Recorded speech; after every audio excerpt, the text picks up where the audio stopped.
Hello friends, ഇന്ന് എൻ്റെ ഒരു ഈവനിങ് വ്ളോഗാണ്. ഇന്നൊരു കുക്കിംഗ് പ്രഹസനമാണ് നിങ്ങൾ കാണാൻ പോകുന്നത്. ചോറ് വെക്കാനുള്ള അരിയൊക്കെ എടുത്തിട്ടുണ്ട്. അരിയൊക്കെ നന്നായിട്ട് കഴുകി കുക്കറിലിട്ട് അടച്ച് ഇൻഡക്ഷൻ സ്റ്റവിൽ നമ്മൾ വേവിക്കാൻ വെച്ചിട്ടുണ്ട് കേട്ടോ. ആ സമയം കൊണ്ട് നമുക്ക് നമ്മുടെ മോരുകറി ഉണ്ടാക്കാം. മോരുകറി ഉണ്ടാക്കാനുള്ള സാധന സാമഗ്രികളാണ് അവിടെ നിരത്തി വെച്ചേക്കുന്നത്. നമ്മൾ ചട്ടിയിലേക്ക് കുറച്ച് വെളിച്ചെണ്ണ ഒഴിച്ച് എണ്ണ ചൂടാകുന്ന സമയത്തേക്ക് കുറച്ച് കടുകിട്ട് പൊട്ടിച്ചെടുക്കാം കേട്ടോ. അതിലേക്ക് കുറച്ച് കറിവേപ്പിലയും 2-3 വറ്റൽമുളകും ഇട്ട് ചൂടാക്കണം. കടുക് പൊട്ടാനുള്ള വെയിറ്റിങ്ങിലാണ് ഞാൻ അവിടെ നിൽക്കുന്നത്. അതിനുശേഷം കടുകൊക്കെ നമുക്ക് പൊട്ടിച്ചെടുത്തിട്ട് വറ്റൽമുളകൊക്കെ ഇട്ട് ജസ്റ്റ് ഒന്ന് ചൂടാക്കിയെടുക്കാം കേട്ടോ. അതിലേക്ക് ഇഞ്ചി, വെളുത്തുള്ളി, പച്ചമുളക് ചെറുതായിട്ട് അരിഞ്ഞതിട്ട് ജസ്റ്റ് ഒന്ന് മൂപ്പിച്ചെടുക്കാമേ. അത് മൂക്കാൻ വേണ്ടി കുറച്ച് ഉപ്പൂടി നമുക്ക് ഇട്ട് കൊടുക്കാം കേട്ടോ. ഉപ്പൊക്കെ ഇട്ട് ജസ്റ്റ് ഒന്ന് മൂത്ത് വരുന്ന സമയത്തേക്ക് ഇതിലേക്ക് കുറച്ച് ജീരകപ്പൊടി, കുറച്ച് മഞ്ഞൾപ്പൊടി, കുറച്ച് ഉപ്പും ഇടാം കേട്ടോ. കുറച്ച് ഉലുവയും കൂടി ഇട്ടിട്ടുണ്ട്, ഉലുവപ്പൊടി. അങ്ങനെ ഇട്ട് അതൊക്കെ ഇട്ടൊന്ന് മൂപ്പിച്ച് നമ്മൾ ഫ്ലെയിം ഓഫ് ചെയ്ത് വെക്കാം, ഇല്ലെങ്കിൽ നമ്മുടെ തൈര് പിരിഞ്ഞു പോകും. തൈര് ഞാൻ ഇവിടെ ജസ്റ്റ് ഒന്ന് മിക്സിയിലിട്ടൊന്ന് അടിച്ച് വെച്ചിട്ടുണ്ട്. ആ തൈരോട് ആഡ് ചെയ്ത് അതിലേക്ക് കുറച്ച് വെള്ളം കൂടെ ആഡ് ചെയ്തിട്ട് എടുക്കുന്നുണ്ട്. അങ്ങനെ നമ്മുടെ മോരുകറി ഇവിടെ റെഡി ആയിട്ടുണ്ട്. ഞാൻ ഉപ്പ് ടേസ്റ്റ് ചെയ്ത് നോക്കിയപ്പോൾ ഉപ്പിൻ്റെ കുറച്ച് കുറവുണ്ട്, അതുകൊണ്ട് കുറച്ച് ഉപ്പും ഇട്ട് നമ്മുടെ മോരുകറി ഇവിടെ റെഡി ആയിട്ടുണ്ട് ഗൈസ്. ആ സമയം കൊണ്ട് നമുക്ക് നമ്മുടെ മീൻ ഫ്രൈ ചെയ്തെടുക്കാം.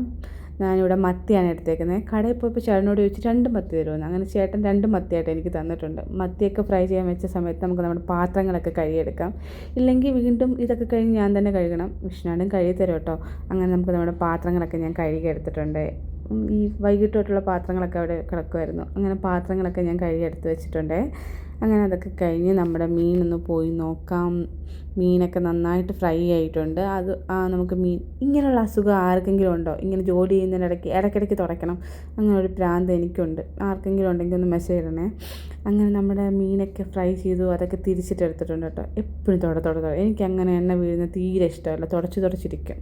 അങ്ങനെ നമ്മുടെ മത്തി ഫ്രൈ ഇവിടെ റെഡി ആയിട്ടുണ്ട്. അതിന് മണം തന്നിട്ട് കഴിക്കാൻ തോന്നും. ആ സമയത്താണ് നമ്മുടെ ഒരു ഓർഡർ കൂടെ വന്നത്. വിഷ്ണു ചേട്ടൻ അവിടെ നെത്തോലി ഫ്രൈയും കൂടെ വേണം. ഞങ്ങളുടെ നാട്ടിലൊക്കെ ഇതിന് ചൂടമീൻ എന്നാണ് പറയുന്നത്. നിങ്ങളൊക്കെ നെത്തോലിയാന്ന് തോന്നുന്നു. ഞാൻ കൂടുതലും നെത്തോലി എന്നാണ് കേട്ടുള്ളത്. വിഷ്ണുവിനുള്ള നെത്തോലിയും കൂടെ ഫ്രൈ ചെയ്തെടുത്തിട്ടുണ്ട്. അങ്ങനെ നമ്മുടെ ചോറ് അവിടെ റെഡി. മോര് കറി, നമ്മുടെ നെത്തോലി ഫ്രൈ റെഡി ആയിട്ടുണ്ട്. ഞാൻ ജസ്റ്റ് ഒന്ന് ടേസ്റ്റ് ചെയ്ത് നോക്കുന്ന വീഡിയോ ഒന്ന് എടുത്തുതരാം. നമ്മുടെ ക്യാമറാമാൻ വിഷ്ണുവിനോട് പറഞ്ഞിട്ടുണ്ട്. അങ്ങനെ വിഷ്ണുവിൻ്റെ വീഡിയോ ഒക്കെ എടുത്തുതരാമെന്ന് പറഞ്ഞിട്ടുണ്ട്. അപ്പോൾ ഇന്നത്തെ വീഡിയോ ഇത്രയേ ഉള്ളൂ. Love you and bye. എൻ്റെ വീഡിയോ ഒക്കെ ഇഷ്ടപ്പെടുന്നെങ്കിൽ ജസ്റ്റ് സബ്സ്ക്രൈബ് ചെയ്യുക, ലൈക്ക് ചെയ്യുക, ഷെയർ ചെയ്യുക. അപ്പം നമ്മുടെ മോരുകറിയും മത്തി ഫ്രൈയും ചൂട ഫ്രൈയും എല്ലാം ഇവിടെ റെഡി ആയിട്ടുണ്ട്.